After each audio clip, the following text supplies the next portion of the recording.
think your challenge and your charge is significant. It's historic.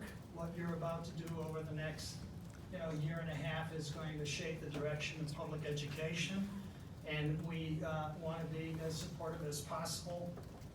One of the things I just want to point out from the word go is a couple of provisions that I would ask to bring to your attention. That's section 76 and section 12 of the law. 76, I think, is actually an interesting provision because it says during the biennium, you should look at what the current budget is for school districts and individual schools and then map against them what would be the funding based on 543.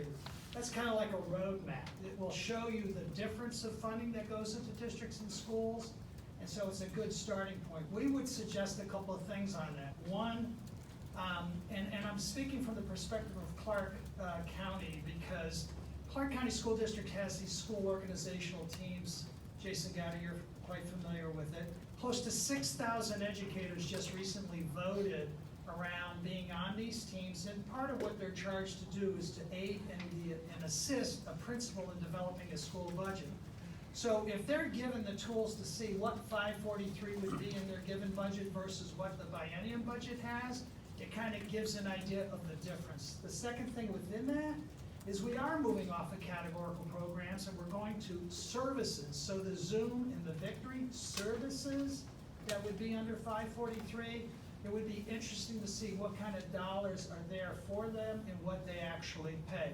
Then the last thing I would like to suggest, particularly since there's input on the front line, the point of delivery in these schools around budget and fiscal issues tied to instruction, get feedback from educators as to if you have additional dollars under 543, how would you use those and what kind of return would be used or would determine outcome based on that utilization. I think that's real important. So, and then finally on section 12 gives this concept of reasonable recommendation. Reasonably believes is the operative language in section 12 that empowers the Department of Education to essentially say what kind of staffing levels school districts, schools, elementary, middle, and high school should have.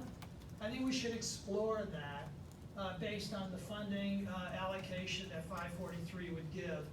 Because it also, in the same section, allows for school districts and individual schools to then right-size those recommendations with what they actually have in their budgets. So it'd be an interesting insight as to how money is allocated. So we're here to support. We know that, again, the charge that you have is significant. We don't see any fixes. We see recommendations. I think that's the charge of your scope. Thank you.